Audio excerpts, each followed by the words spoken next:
Hey everybody, I'm here with Jody Engert at the Pikes Peak Therapeutic Riding Center. Welcome. Thank you, Or Katie. actually, I should say thank you for having me here, right? You bet. We're so glad. We're so glad to be here. Tell me a little bit about the mission of the center and what you all do here with horses. Great. Pikes Peak Therapeutic Riding Center strives to enhance the quality of life for people with disabilities and special needs through horses.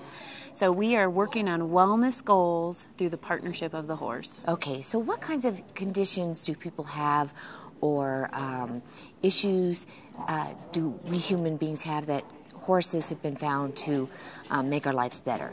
You know, historically, horses have been involved for years working on people's wellness. Originally, a lot through physical disabilities. So we have a lot of people with developmental disabilities or later life issues like MS or stroke. Multiple sclerosis. Absolutely, right? absolutely. And so it's all about helping that with that neurological processing. And when your body moves, you're exercising. Right. And as soon as you are on top of a horse, your body's moving normally.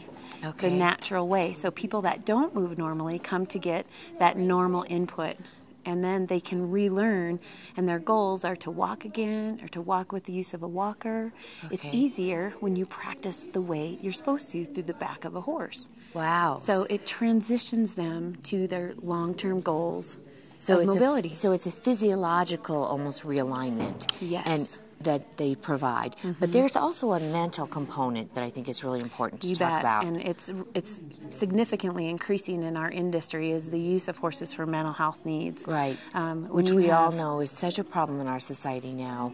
I think it's, I mean, I don't know whether it's just being reported now more often or it's just a harder, faster, meaner world. Kind of seems like that to me sometimes. Yeah. But mental Yeah. health, we were talking about people with PTSD, right? Yes, a lot of military and veterans come here to work on their PTSD.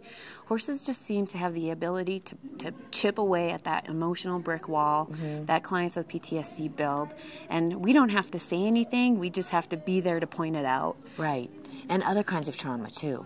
You bet. And you know, trauma is the underlying factor for much of the mental health needs in our society. Right. And so if you're undoing the trauma and you're teaching them new skills of coping, and that's what's great about horses, is you're not just telling them they have a problem Right.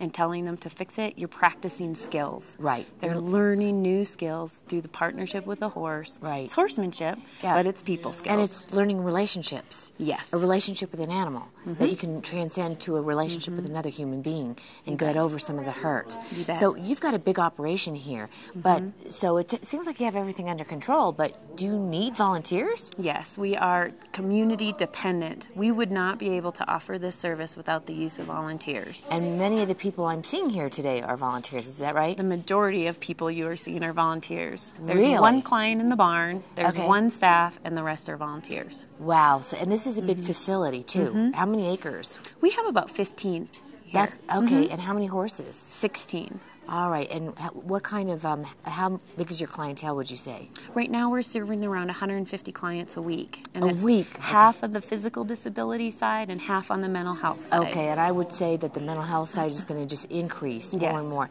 So you really need volunteers to do all kinds of things, right? Yes. To teach, to They do all, not only do they assist with administration, barn support, taking I know care what of that is. the muck in the stalls, Yeah. they're also out there working the horses, schooling, and then they're assisting in the class. They have to lead the horses as well as sidewalk and be the safety net for the clients. Right. They're the backbone of this program. Okay, so you need volunteers. And to do that, how can they get a hold of you? They just need to go to our website, Which is? www.pptrc.org. Okay, very good. And then I'm sure there's a interview process or something. Yep, we ask them to come out. We do a training and orientation, and then we good. ask when they're available and get them slotted in. All right, you guys, if you want to be around horses and help people at the same time, this is the place to be, right? Yes. All right, Jody, thanks so much. Thanks, Katie. All right.